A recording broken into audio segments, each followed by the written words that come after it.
Have you ever looked at a giant global company and wondered how they do it? How they operate in dozens of countries with dozens of currencies, but somehow report one clean number at the end of the day? Well, that's what we're digging into. The accounting magic that makes a global balance sheet make sense. So let's get specific. Picture a company that's absolutely crushing it. They're making sales in Japan, so they're raking in yen. They've got a huge market in Germany, bringing in euros, and their London office is stacking up pounds. But their headquarters is in New York. Their investors want to see one number, in good old US dollars. So how on earth do they take that jumble of currencies and report a single coherent profit? Well, the answer is a really clever and absolutely essential accounting process. It's called foreign currency translation. And honestly, it's the secret language that lets the entire global economy keep score. All right, here's how we're going to break it all down. First, we'll look at the big picture, the global currency puzzle. Then we'll decode what financial translation actually is. After that, we'll get into the nitty-gritty with something called the current rate method. That's going to lead us to a weird idea, the phantom gain or loss. And finally, we'll wrap up with why any of this actually matters in the real world. Okay, so let's start with that puzzle. Why is this even a thing? Why do companies have to jump through all these hoops in the first place? So, what is foreign currency translation, officially? It's simply the process of restating all your financial items, your cash, your buildings, your debt, from whatever foreign currency they're in into your main home-based reporting currency. And the key thing to remember is it's a translation on paper. No actual money is being exchanged here. It's all about making the numbers understandable for everyone. Now, to really get this, you have to understand the two different types of currency we're dealing with. This is where we really start to decode how the whole process works. Okay, so on one side, you've got the functional currency. Just think of this as the local currency. So if a big American company has a branch in Germany, that German office does all its daily business in euros. The euro is its functional currency. Then, on the other side, you have the reporting currency. This is the home currency of the main parent company. For our headquarters in New York, that's the US dollar. Translation is basically building a bridge between these two. A really great way to think about it is like translating a novel. The actual story, the business operations, the sales, the profits, that doesn't change. But the words themselves get switched from, say, German into English so a whole new audience can understand what's going on. That's exactly what financial translation is doing. So we get the what and the why. Now let's dive into the mechanics, the how. How does this translation actually happen? We're going to focus on the most common way it's done, which is called the current rate method.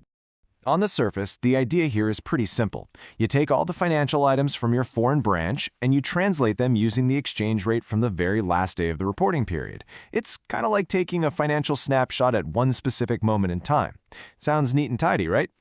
Well, here's where it gets a little tricky, and this is really the most important detail. Not everything is treated the same way. See, your assets, things like cash, inventory, even buildings, and your liabilities, like your debt, they all get translated at that current exchange rate. But, and this is a big but, the company's equity, like the original investment, gets translated at the historical rate. That's the exchange rate from way back on the day the investment was first made. And that little difference, it changes everything. So the process is basically this. First, you line up all your assets and liabilities. Step 2, you look up the exchange rate on that final closing day. And step 3, you just multiply.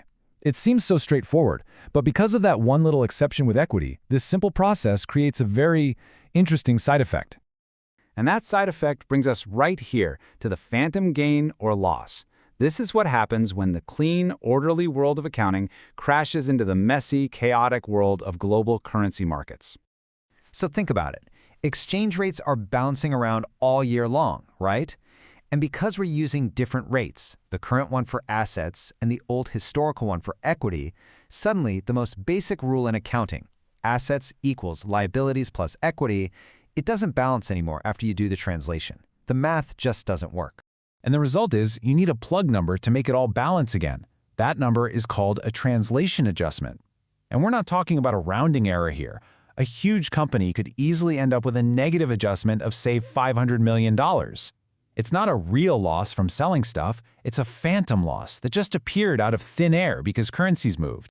So where do you put this phantom number? Well, accountants created a special little bucket for it. It's called the Cumulative Translation Adjustment, or CTA. It's its own line item tucked away in shareholders' equity on the big consolidated balance sheet. And it's basically a running total of all these phantom gains and losses that have piled up over the years. Right about now, you might be thinking, okay, so it's just a paper gain or loss, who cares? Well, it turns out investors care a lot. So let's talk about why this number actually matters and how it can jump from being just an accounting entry to something that affects a company's real value. So here's the bottom line. That CTA number directly impacts a company's net worth on paper, its book value. But more importantly, it acts like a giant flashing sign for foreign exchange risk. If that CTA number is swinging wildly up and down every year, it tells investors that the company's value is getting tossed around by forces it can't control, the currency markets. And even though it's not a real cash loss, a huge negative CTA can be a serious red flag for volatility that might just spook investors. Which leaves us with a really important question to think about. When you look at a global company's balance sheet, are you really seeing how well their business is running, or are you just seeing a freeze frame of a crazy, volatile currency market on one particular day? The answer, of course, is that you're seeing a bit of both. And learning to tell the difference between the two, well, that's one of the biggest keys to understanding how global finance really works.